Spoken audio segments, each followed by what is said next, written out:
Hello everyone. Thanks for joining me and learning how to better use Moodle. I'm going to take you through in this video how to log in as a parent and how to see your students' information, the calendar, and use messaging. So let's go ahead and if you click on this top right hand corner, we can log in. This is the screen that you're going to be taken to if you go through the link from our Vine co-op website. So this is kind of like the basic front page of the system. So when you click login, you can go down and enter in your username. In this case, I have a fake user named Martha Denim Jumper, and I'm going to go ahead and log her in.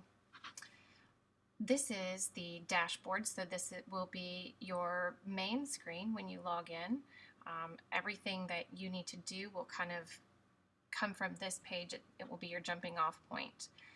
At a later date, once you get more comfortable with the system, you can even customize the page more to what you use it for. You can see here's the course overview. If you are a teacher, this is where your information would be. For instance, right now in progress, there's nothing because we're during summer.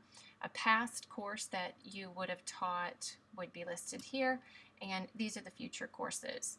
I made Martha my co-teacher for U.S. history just for the sake of teaching you how to use the system.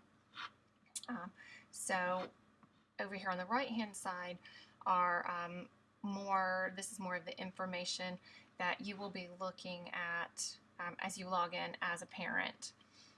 Your related students are obviously your children or grandchildren that you bring to co-op. In this case, Martha has a son, Johnny, and if we click on his name, it will pull up information about Johnny. You can see the course details. These would be the courses that your students are enrolled in. In this case, Johnny is only enrolled in U.S. history at this point because he's a fake account. You can also go in and look. There's options for blogs. There are forums, so you can check your children if they're on any of these for any of their classes. You can check what's going on there. As far as reports, there are 2 grade reports that you can look at. The first is kind of nice if you were on in-grade with us. When you would first pull up your student's account, it would show the classes they took. We'll go ahead and click on that. The classes that they were taking, and then it would give you their current grade. Because there are no grades yet in U.S. history. We don't have a grade there, but this should just give you a percentage grade of what that student is making in that course, and this will be 1 to 4 courses depending on how many your student is enrolled in any given year. So I'm going to go backwards back to that information page for your student. That was the grades overview.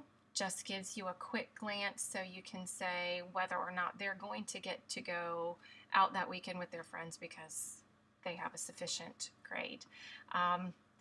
The actual grade down here, this is where you need to do a little bit more work. You actually need to select the course that you want to look at, and this will give you detailed information about that course. So as you can see, when I clicked on U.S. history, it took me to a link. Now this is his U.S. history page.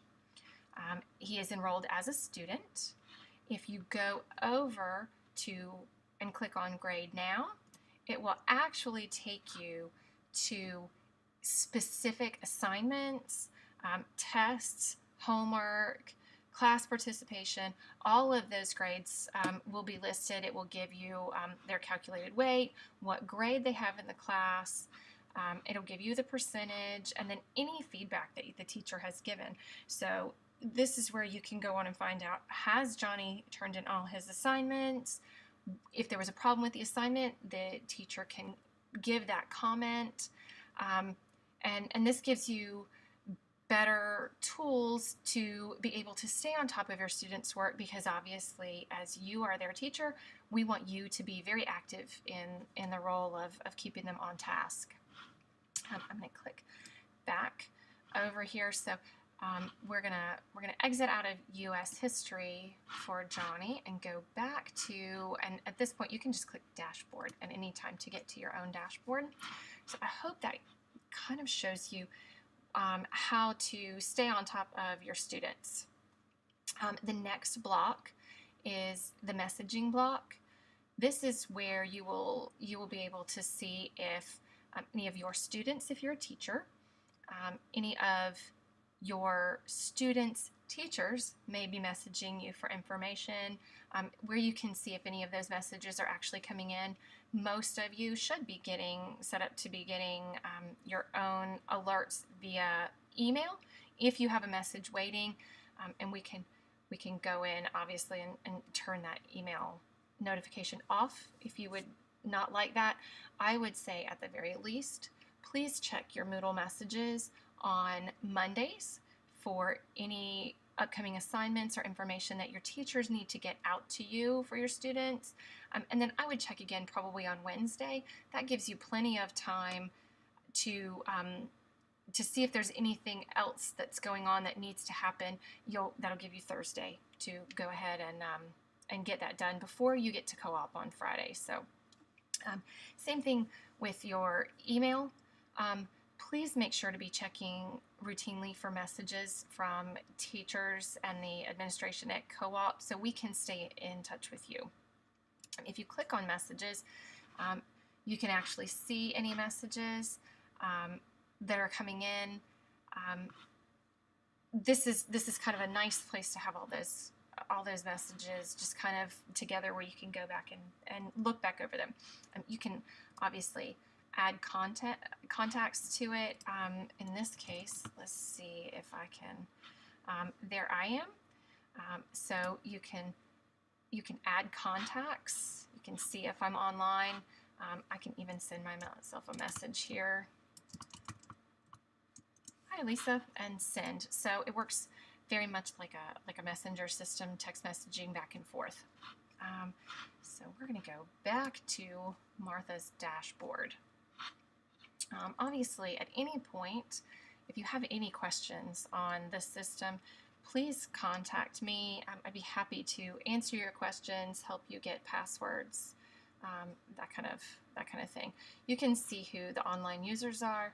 Obviously, everybody's on summer break. It's just me and Martha on Moodle at this point lately.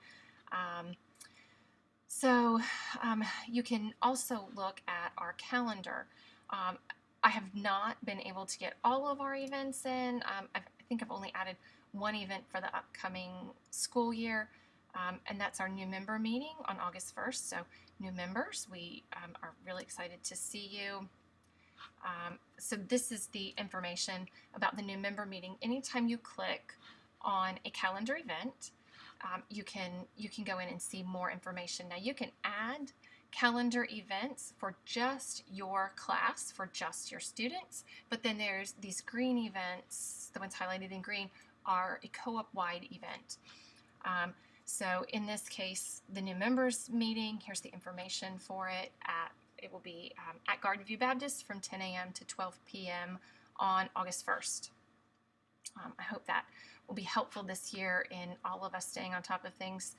We'll be listing field trips, dress out days, anything that we find that we really need our membership to know about, you will be able to find it here on the calendar. So back to the dashboard. And then our last little box here is upcoming events. Like I said, the only one upcoming right now is August 1st, so that's the only one listed. But this will give you a good indication of things that you need to be watching out for that are coming up quickly. It's pretty much it for your dashboard. I hope that I've formatted it in such a way that it's easy to use and informational, and there's not too much going on that's going to be distracting from the actual intended use, which is to keep you apprised of what's happening at co-op for your students. This is the end of this video. I thank you for watching, and like I said, if you have any questions, please don't hesitate to ask, and I'll get back to you as soon as possible.